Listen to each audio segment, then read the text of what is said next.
আগের ভিডিওতে দেখেছিলাম যে কি করে আপনার MS অফিস 2021 কি করে ইনস্টল করতে হয়। এবার ইনস্টল যদি করার পরে যদি আপনার কাছে এই অ্যাকাউন্টসে গিয়ে আপনি দেখতে পারেন যে অ্যাক্টিভেশন রিকোয়ার্ড, এই অ্যাক্টিভেশন রিকোয়ার্ডটাকে আমরা কি করে ফিক্স করতে পারি সেটা আজকে আমরা দেখব।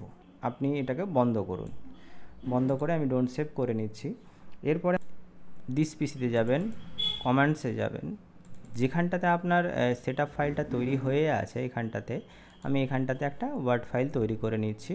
নিউয়ে গিয়ে একটা ওয়ার্ড ফাইল তৈরি করে নিচ্ছি, যেটার ফাইল নেম আমি এখানটাতে দিয়ে দিচ্ছি অ্যাক্টিভেশন।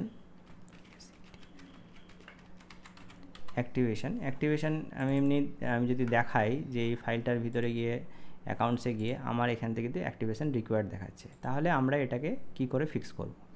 আচ্ছা, প্রথমে যেটা আপনাকে করতে হবে সেটা হচ্ছে যে আপনি প্রথমে কমান্ড প্রম্পট খুলে নেবেন।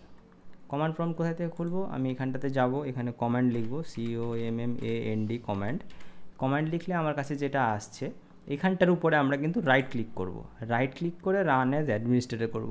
আমি যদি ডিরেক্ট ক্লিক করি তাহলে কিন্তু হবে না, সেটা নর্মাল কমান্ড প্রম্পটে চলে আসবে, অ্যাডমিনিস্ট্রেটরে আসবে না, মানে সিস্টেম 32 বিটের ভিতরে ঢুকবে না।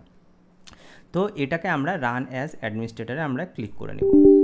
ক্লিক করে আমরা খুলে নিব এই কমান্ড প্রম্পটটাকে। আমরা দেখতে পাচ্ছি এখানটাতে উইন্ডোজ সিস্টেম 32 আছে।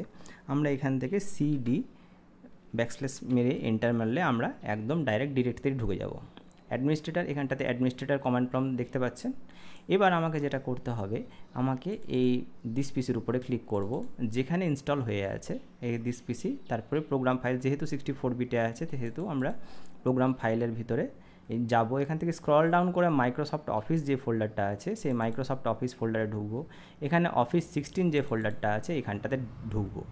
ঢোকার পরে আমরা এখান থেকে এইটা যে পুরো যে লিঙ্ক আছে এখানটাতে রাইট ক্লিক করব।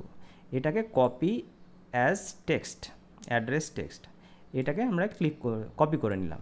কপি করে আমরা কি করব, এইখানটাতে আমরা কমান্ড প্রম্পটে চলে আসব।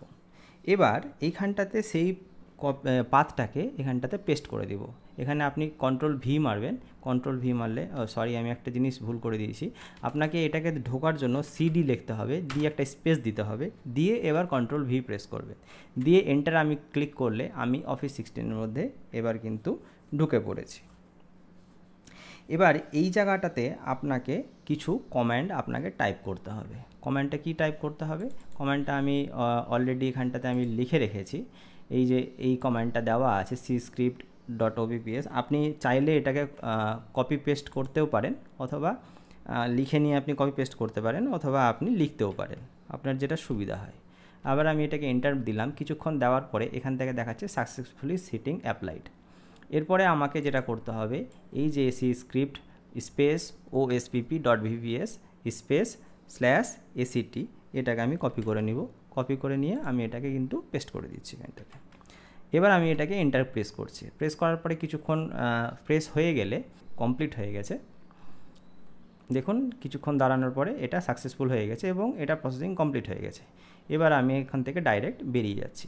এই দুটো আমি ডেসক্রিপশানেও দিয়ে দিব, আপনারা যদি দেখতে চান আরও বড় করে আমি দেখিয়ে দিতে পারছি। Ctrl+++, তাহলে আপনাকে টাইপ করতে হবে। তো টাইপ হয়ে গেছে আমার কাছে সমস্ত কিছু। এখানে অ্যাক্টিভেশান আমি দেখে নিলাম যে করে ফেলেছি। এবার আমি এখান থেকে ওয়ার্ডে ঢুকে পড়ি। ঢুকে পড়ার পরে এবার আমি সোজা অ্যাকাউন্টে চলে যাচ্ছি। এখানটাতে দেখুন প্রোডাক্ট ইজ অ্যাক্টিভেটেড, এটা লাইফ টাইম আপনার অ্যাক্টিভেটেড থাকবেন এবং কোনো অসুবিধা হবে না। আশা করি ফ্রি অফ কস্টে আপনি পুরো অফিসটাই পেয়ে গেলেন। ধন্যবাদ।